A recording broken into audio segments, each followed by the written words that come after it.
أعوذ بالله من الشيطان الرجيم. بسم الله الرحمن الرحيم.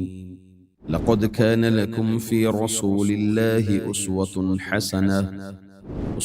حسنة لمن كان يرجو الله واليوم الآخر وذكر الله كثيرا. نحمده ونصلي على رسوله الكريم، أما بعد، فأعوذ بالله من الشيطان الرجيم من همزه ونفخه ونفثه. الذين يأكلون الربا لا يقومون إلا كما يقوم الذي يتخبطه الشيطان من المس. معزز حاضرین، پیارے نبی صلی اللہ علیہ وسلم کی سنہری وصیتیں آج کے درس میں انشاءاللہ آپ صلی اللہ علیہ وسلم کی وصیتوں میں سے ایک وصیت سود پر تنبیہ ہے، اس سے متعلق جانیں گے۔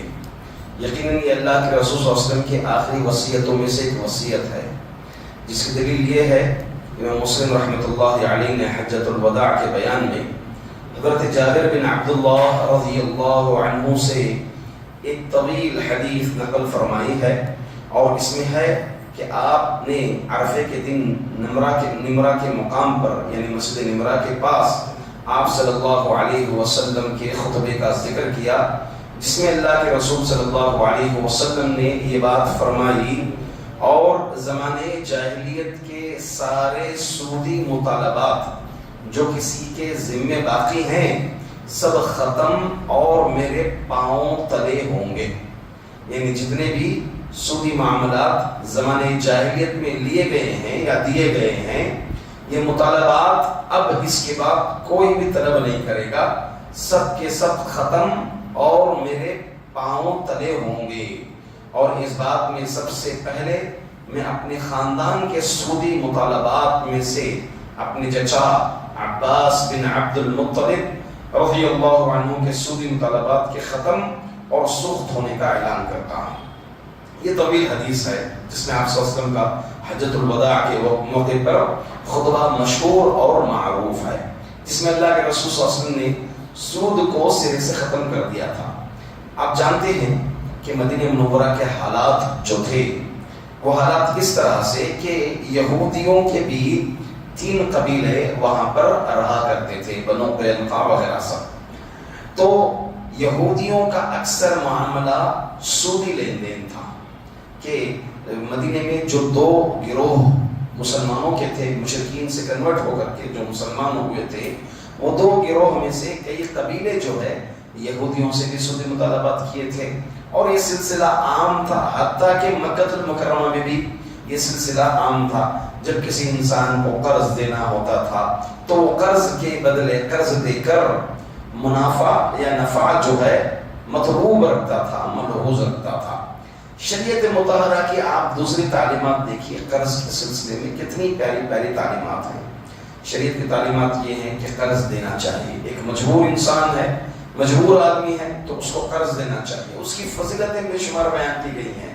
ایک مقام پر آپ صلی اللہ علیہ وسلم نے یہ فرمایا کہ جو کوئی کسی مسلمان کو قرض دے گا اس کا آدھا مال صدقہ کرنے کا ثواب ملے گا اس کو۔ ان کوئی 1 لاکھ روپیہ قرض دیتا ہے کسی دوسرے مسلمان کو، اس کی مجبوری دیکھ کر کے، تو بقیہ 50,000 مال جو ہے صدقہ کرنے کا اس کو ثواب ملے گا۔ تو اس طرح بے شمار مقامات پر سودی لین دین کے تعلق سے ابھارا گیا ہے۔ آپ صلی اللہ علیہ وسلم نے فرمایا کہ ایک آدمی پر اللہ تعالیٰ رحم فرمائے کہ وہ جب بھی کوئی معاملات ہوتے تو تساہل سے کام لیتا تھا، نرمی سے کام لیتا تھا، قرض داروں کو مہلت دیتا تھا، اور اسی طرح اگر کسی پر قرض ہے تو ان سے لوگوں سے یہ فیصلہ کروا کر مہلت طلب کرتا تھا۔ تو قرض دینا اور مجبور آدمی کی اگر مجبوری ہے تو اس کو مہلت دینے کی فضیلت بہت بڑی ہے، حدیثوں بہت زیادہ فضیلت ہے۔ اسی لیے اگر سود عام ہوتے جائے گا تو یہ قرض نام کی چیزیں ختم ہوتی جائیں گی۔ دیکھیں آج معاشرے میں، ہمارے معاشرہ اگر دیکھا جائے، قرض کا نام و نشان دور دور تک نہیں ملتا۔ اس کے علاوہ آپ دیکھیں سود سے بھرا ہر گھر تقریباً ملے گا، تقریباً بول رہا ہوں، ہر گھر سود سے بھرا ملے گا۔ کیا ہے یہ مال کی لالچی کی ایک بڑی علامت ہے. مال کی لالچ ہونے میں ایک بڑی پہچان ہے. اگر یہ چیز عام ہوتی جائے گی تو معاشرے کے اندر نرمی، محبت، رحم، یہ چیزیں ختم ہوتی جائیں گی. اس کے مقابلے میں بغض، عداوت، حسد، ایک دوسرے کے دشمن، قتل و غارت گری، یہ چیزیں عام ہوتی جائیں گی. آپ غور کریں، یہی معاملہ ہو رہا ہے معاشرے میں. قرض نام کی چیز آپ کو دور دور تک نہیں ملے گی. اب وہ بھی اللہ رحم فرمائے کہ ایسے لوگ جو کچھ لوگ اللہ کے بندے قرض دیے بھی ہوں تو انہیں جو ہے برسوں جو ہے قرض واپس کرنے کے سلسلے میں تنگ کر رہے ہیں. ایسے بھی لوگ، ایسے معاملات دے کر جو قرض دینا چاہتے ہیں وہ لوگ قرض کے لیے ہاتھ بھی آگے نہیں بڑھاتے ہیں. ایسا بھی معاملہ ہے. الغرض یہ چیزیں ایک طرف. دوسری طرف قرض اگر ہمارے پاس مال ہے، قرض دینے کی ہم استطاعت رکھتے ہیں، طاقت رکھتے ہیں، اور سامنے والے کو ہم پہچانتے ہیں، جانتے ہیں، اس کی مجبوری کو سمجھتے ہیں، اس کے ایمان سے، اس کے اخلاق سے واقف ہیں، تو ہمیں چاہیے کہ قرض دیں اسے. کیونکہ فضیلتیں بہت زیادہ حدیث میں وارد ہیں، جس میں سے ایک فضیلت کا میں نے اشارہ کیا ہے. دوسرے اس طرح کی روایتیں ہیں جس میں اللہ کے رسول صلی اللہ علیہ وسلم سب سے پہلے عباس بن عبد المطلب رضی اللہ عنہ سے مخاطب کیا. دیکھیں ایک بات یہ بھی معلوم ہوتی ہے کہ کوئی بھی برائی کا خاتمہ اپنے گھر سے کرنا چاہیے. اللہ کے رسول صلی اللہ علیہ وسلم نے لوگوں سے کہا کہ اب سودی معاملات ختم، اب اس کے بعد جتنے بھی سودی معاملات ہیں سب میرے پاؤں تلے ہوں گے. عباس بن عبد المطلب کا سودی معاملہ ختم ہونے کا میں اعلان کرتا ہوں. مطلب کیا ہے؟ خاتمہ کہاں سے کر رہے ہیں؟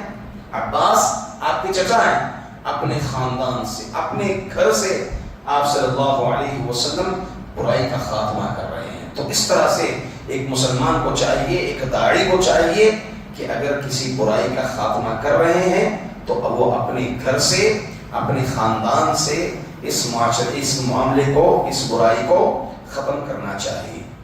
ظاہر سی بات ہے، سود کس کو کہتے ہیں؟ سود دو طرح سے ہے شریعت میں. سود کی دو تعریفیں ہیں. دو قسم کا سود ہے. ایک سود یہ ہے، اس کو اکثر لوگ نہیں پہچانتے ہیں، اکثر لوگ نہیں جانتے ہیں. یہ کیا سود ہے کہ اللہ کے رسول صلی اللہ علیہ وسلم نے 6 چیزوں کا نام لیا ہے. الذهب بالذهب والفضة بالفضة، کہ سونے کے بدلے سونا، چاندی کے بدلے چاندی، کھجور کے بدلے کھجور. 6 چیزوں کا ذکر اللہ کے رسول صلی اللہ علیہ وسلم نے کہا کہ یدم بیدن سواء بسواء، یہ ہاتھ دینا ہے، یہ ہاتھ لینا ہے، اور وزن دونوں کا برابر برابر رہنا. کیا ایگزامپل میں چھوٹی مثال دوں. کسی کے پاس 18 کیرٹ کا سونا ہے، سمجھتے ہیں 18 کیرٹ کا سونا ہے. سامنے والے کے پاس 22 کیرٹ کا سونا ہے. اب وہ صرف سونے کے بدلے سونا لینا چاہتا ہے تو برابر دینا ہوگا، برابر لینا ہوگا. یہ بھی 5 گرام دے گا تو 5 گرام یہ بھی واپس دے گا. جائز نہیں ہے. یہ میرا 22 کیرٹ کا ہے، آپ مجھے جو ہے 20 گرام کے بجائے 21 گرام دیجئے، میں آپ کو 20 گرام دوں گا. نہیں، جائز نہیں ہے، یہ سود ہو جائے. ہاں البتہ آپ اگر بدل کرنا ہے تو قیمتیں نکال کر، قیمت دے کر تجھے جو لینا ہے وہ، جیسے سونار کے دکانوں میں ہوتا ہے، آپ جاتے ہیں، خریدتے ہیں، آپ کا پرانا سونا جو ہے بیچتے ہیں، اس کی قیمت لگا دیتا ہے کہ آپ کیا پیسہ ہمارے پاس ہے، پیسہ چاہے تو لے لیں، یا پھر کوئی چیز خریدنا چاہتے ہیں تو خریدیں، آپ کا پیسہ ہمارے پاس 2.5 لاکھ روپیہ 2 لاکھ روپیہ. تو یہ چیز جو ہے صورت جائے. اسی طرح سونار کے دکانوں میں کئی آفرز لگے ہوتے ہیں. ہاں کئی جو ہے آفرز لگے ہوتے ہیں. وہ آفرز یعنی یہ کہہ لیں کہ آپ 6 مہینے تک 10-10 ہزار روپیہ بنتے جائیے، 6 مہینے کے بعد آپ کو اتنا گرام سونا ملے گا، سونا آپ خرید سکتے ہیں اتنے گرام کا، یا پھر انہیں 50,000 روپے کا، 60,000 روپے کا جو جمع آپ کے پاس ہوتا ہے اس میں میکنگ چارج نہیں لیا جائے گا. یہ سب جتنے بھی وہاں پر وہ آفر، یا یہ کہہ لیں کیا کہیں گے اس کو جی، انسٹالمنٹ، جتنے بھی وہ انسٹالمنٹ کی صورتیں ہیں سب سود کی شکلیں ہیں، تقریباً پورے سود کی شکلیں ہیں، صاف صاف سود ہوئی. تو یہ ہو گئی ایک سود کی قسم. دوسری قسم ہے جسے ہم ربن نصیحہ کہتے ہیں.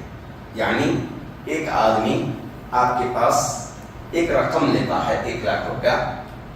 1 لاکھ روپیہ اگر 10-10 ہزار روپیہ بنا جائے تو 10 مہینے لگتے ہیں، مگر آپ وہی 10-10 ہزار روپیہ 12 مہینے اس سے وصول کرتے ہیں. یہ کیا ہے؟ ربا نسیعہ، صاف سود ہے۔ کوئی بھی چیز آپ بطور قرض اس کو دے رہے ہیں، ہاں اس سے مہلت در مہلت لے رہے ہیں، واپس لے رہے ہیں، اگر 1 روپیہ بھی زائد لیتے ہیں تو یہ سود ہے۔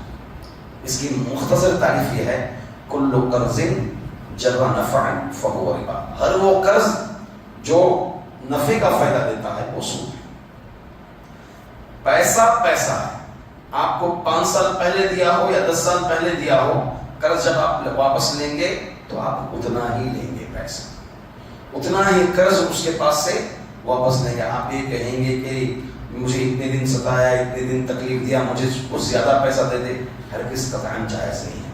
بزنس میں بھی پیسہ لگاتے ہیں، فکس اماؤنٹ آپ منافع لیتے ہیں، جائز نہیں ہے۔ جیسے کمپنی آئی تھی 1 لاکھ روپیہ دیں گے تو ہر ماہ 5,000 روپیہ ملے گا، ہر ماہ 3,000 روپیہ ملے گا، ہر ماہ 4,000 روپیہ ملے گا، فکس۔ اس طرح سے تجارتیں بھی، بزنس بھی جو ہے قطعاً جائز میں سود ہے، کیونکہ تجارت نام ہے نفع اور نقصان کا۔